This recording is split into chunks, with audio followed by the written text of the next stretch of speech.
কি করতে দেখো তুমি নিজের মুখ। মামি মামি আমি যে কোনো করি নাই মা মামা মামা করে না মা আমি করে নি মা। তুই খাচ্ছিস না কেন? খালি ভাত নাড়াতাড়া করছিস। একটু ডাল দিই, হ্যাঁ?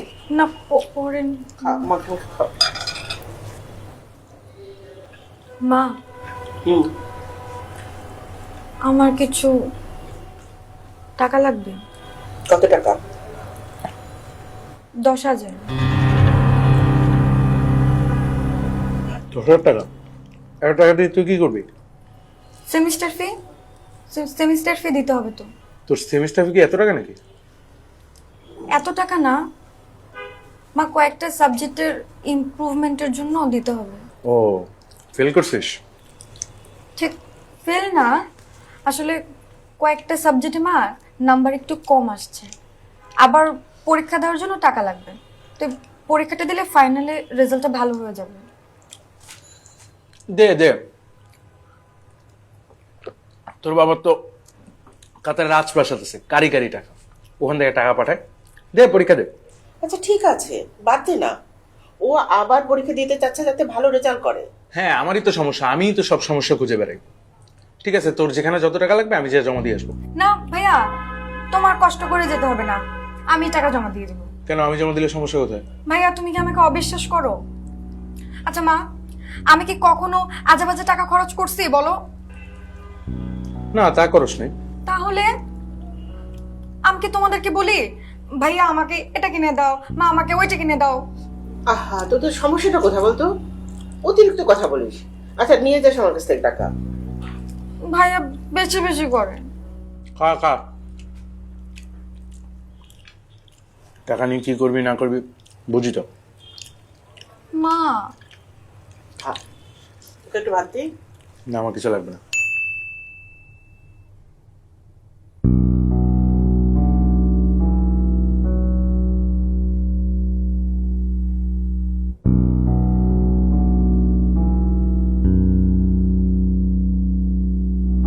দেখো শেষবারের মতো আমাকে মাফ করে দাও প্লিজ। এতগুলো টাকা তো দিলাম, এই কয়টা টাকার জন্য তুমি প্লিজ আমাকে মাফ করে দাও। প্লিজ তুমি ভিডিও ছবিগুলো ডিলিট করে দাও প্লিজ।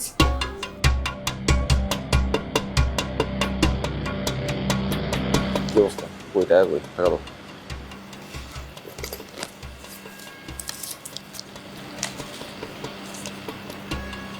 মানে কি?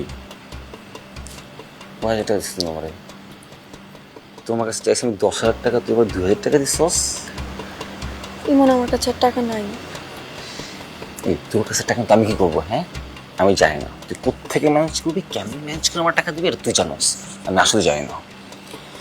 ইমন আমি অনেকের কাছ থেকে টাকা ধার নিয়ে ফেলছি, এখন কেউই আমার টাকা দিবে না। তুই লাগলে কালকে গিয়ে নশো যাবে শুবি, শুয়ে টাকা কামাবি, টাকা কামায়া তারপর আমার এনে দিবি। আমি জানি না তুই কেমন দিবি আমাকে। ইমন আমি আর পারতেছি না, প্লিজ আমার মাফ করে দাও, আমার ভুল হয়ে গেছে। আমার ভিডিওগুলো প্লিজ তুমি ডিলিট করে দিও। আমি আমি একটা প্লিজ। আস্তে শোন, ভুল তোমার না, ভুল আসলে আমার হয়েছে। তোরে ভালোবাসা তোর পিছনে সময় নষ্ট করছি, ভালোবাসছি, হুদাই আমার সব নষ্ট হয়েছে। আচ্ছা রিল্যাক্স, শুন, তুই টাকা দিতে পারতেছিস না? পারতেছিস না। হ্যাঁ, তো চল তার একটা খেলা হবে তোর সাথে এখন। ইমন কি ইজ্জত লাগছে অনেক? হ্যাঁ, অনেক ইজ্জত তোর? হ্যাঁ, অনেক ইজ্জত না তোর? হ্যাঁ, সব ইজ্জত কালকে সকালবেলা যদি তোমার টাকা দিছিস না, কালকে সকাল তুই ঠিক 10,000 টাকা দিবি। যদি না দিছস তোর ইজ্জত আর ইজ্জত থাকবে না। আমি সব ভিডিওগুলো জায়গায় জায়গায় পোস্ট করে দিব, কথাটা মনে রাখিস তুই। ইমন ছাড়।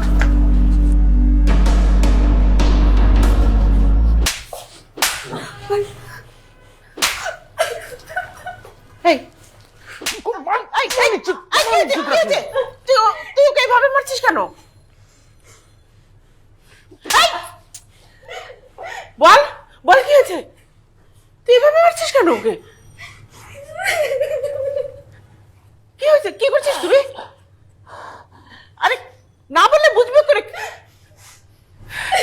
মেহেদি কি করছে ও? সব শেষ মা, সব শেষ। সব শেষ মানে? মানে কি? এই তুই কি করছিস? তোমার মেয়ে আর মান ইজ্জত কিছু রাখে নাই মা। বাইরে মানুষের কাছে মুখ দেখানো যাচ্ছে না। আমি তো কিছু বুঝতে পারতেছি না। কি করছিস? কি করছে জিজ্ঞেস করো। কি করছিস তুই? এই দেখো কি করছে, দেখো তুমি নিজের মুখ।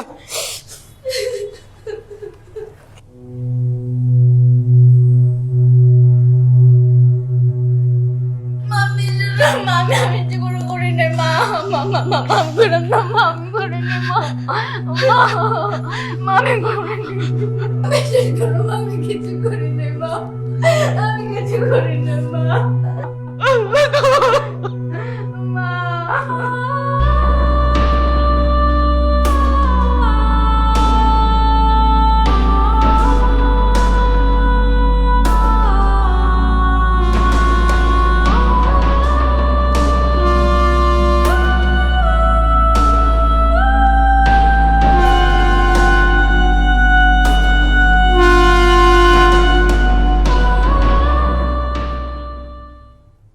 হ্যাঁ হ্যালো ভাইয়া।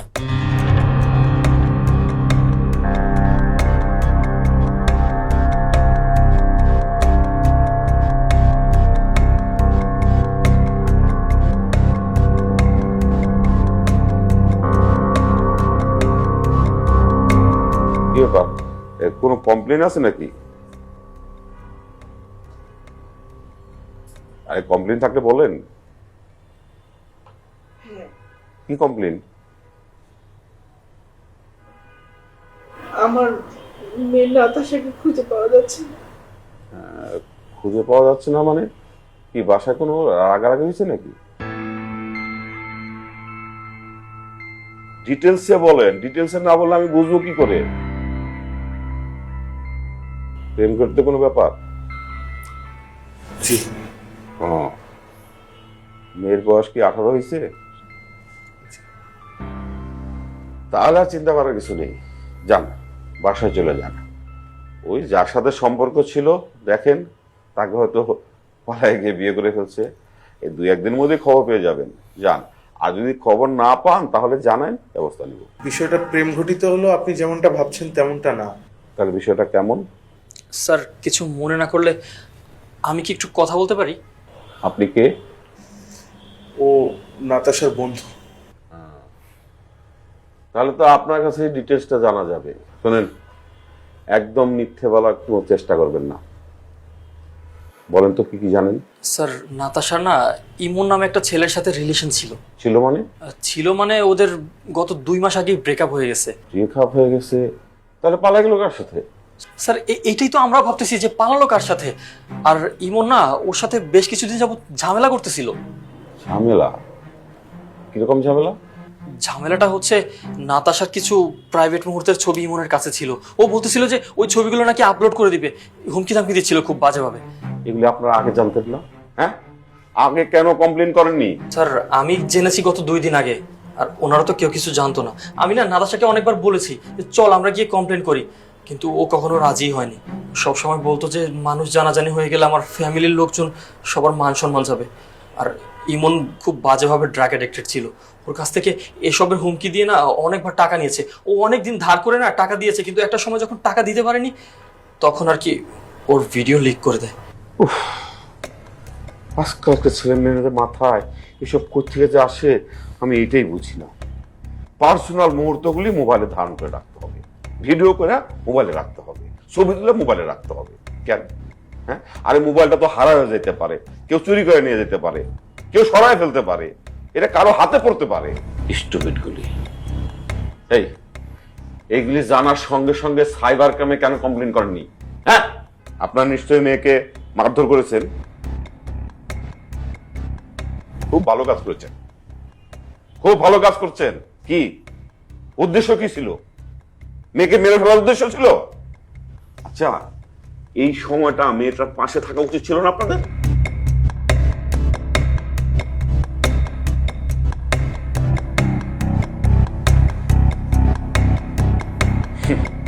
শোনেন, এই ডিজিটাল প্রযুক্তি আমাদের যেমন উপকার করেছে তেমন কিছু অপকারও করেছে। হ্যাঁ, এটা মাথায় রাখতে হয় সবার। এই ছেলেটাকে তুমি চেনো? জি স্যার, আমি চিনি। ছেলেটার ঠিকানা, ফোন নাম্বার আছে? জি জি। দাও, ফোন নাম্বারটা দাও। 019।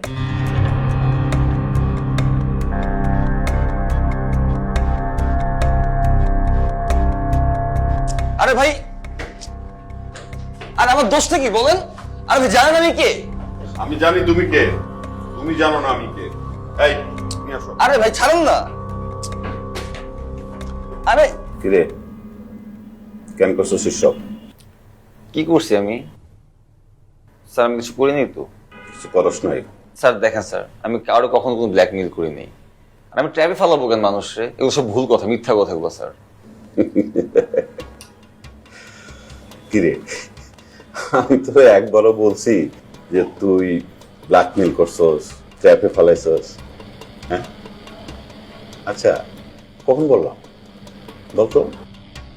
কিরে বল। শোন, এই যে ফাইলটা দেখতেছস, এই ফাইলটার মধ্যে তোর ডিটেলস সব একদম ডিটেল আছে, বুঝছিস? তুই কখন এই নাতাশাকে ফোন করছিস, কখন মেসেজ পাঠাইছিস, তোর লাস্ট কল 21 তারিখ 7টা 8 মিনিট।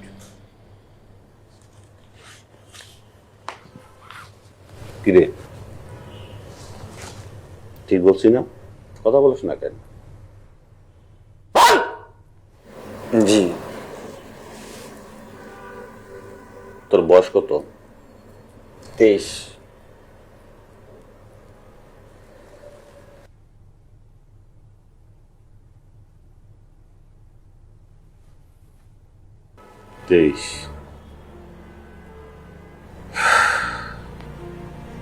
আচ্ছা, এখন তো ডিজিটাল যুগ, সবকিছু ওপেন, চোখের সামনে জল জল করে। এই এটাকে তোরা পজিটিভ ভাবে নিতে পারস না, হ্যাঁ? খালি নেগেটিভ ভাবে নিস।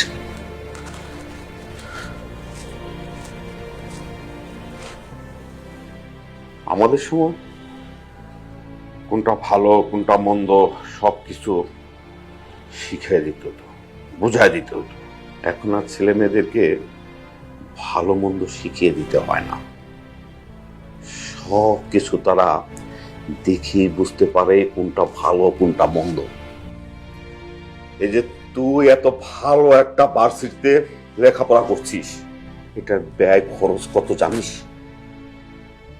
জানিস তোর লেখাপড়ার খরচ মেটানোর জন্য তোর বাবা মার কত কষ্ট করে উপার্জন করতে হয় জানিস? জানিস?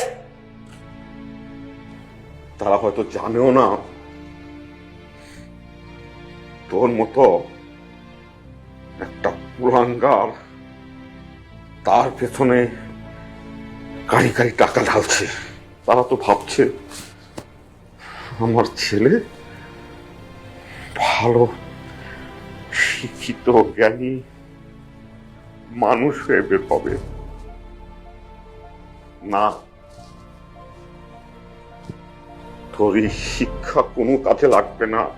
তার আগে শিক্ষা দরকার তোর বিবেকের, তোর চেতনা, তোর মনুষ্যত্বের।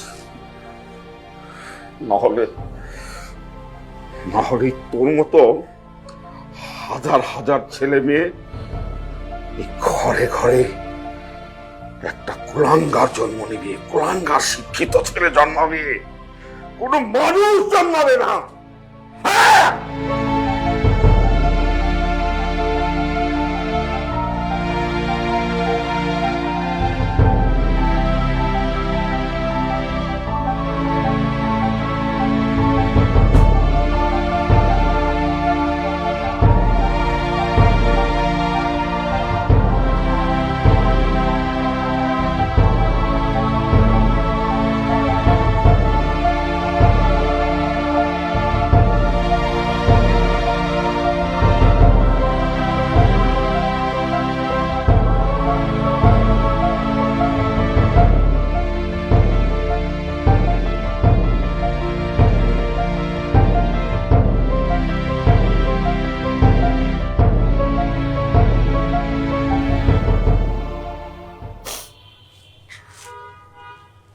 ইয়াসির,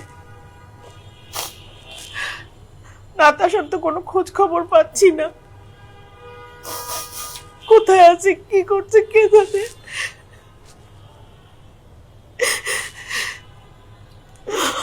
ও যদি কোনো উল্টাপাল্টা করে, আমার খুব টেনশন হচ্ছে। মা তুমি একদম এই ধরনের কথা বলবে না। ও মেন্টালি অনেক স্ট্রং একটা মেয়ে, ও এরকম কোনো কিছু করবে না। আপনার কথা ঠিক আছে ভাইয়া, কিন্তু আসলে হয়েছে কি, এমন একটা সিচুয়েশন যে কেউ কিন্তু সুইসাইডের পথটা বেছে নিবে। দেখেন না, আপনি নিজের জায়গা থেকে ভাবেন, এরকম একটা বাজে সময়ে কেউ ওর পাশে নেই। ফ্যামিলির মানুষ, পাড়া প্রতিবেশী, কোনো বন্ধু বান্ধব, সবাই কিন্তু ওকে খারাপ চোখে দেখছে। তো স্বাভাবিক ও কিছু একটা করে বসতে পারে। এখন আপনারা বলবেন যে ফ্যামিলি থেকে তো আর আমরা এগুলো শিখাইনি, আমরা কি আর বলেছি যে তুমি এই ধরনের কাজ করো? আসলে আপনারা সবসময় সঠিক ছিলেন, এজন্যই ও ভুলটা করে ফেলেছে। এখন এরকম একটা মোমেন্টে ফ্যামিলি মেম্বার যদি পাশে না থাকে, যে কেউই তো সুইসাইড। খবরদার, আর একবার এই কথা উচ্চারণ করবা না। ফ্যামিলির মানুষ যেমন শাসন করতে জানে, তেমন বিপদের সময় সাপোর্টও করতে জানে। ও যদি ফিরে আসে, আমরা কি ওকে ফেলে দেবো নাকি? ওকে কি আমরা পাশে রাখবো না, ওর কাছে দাঁড়াবো না?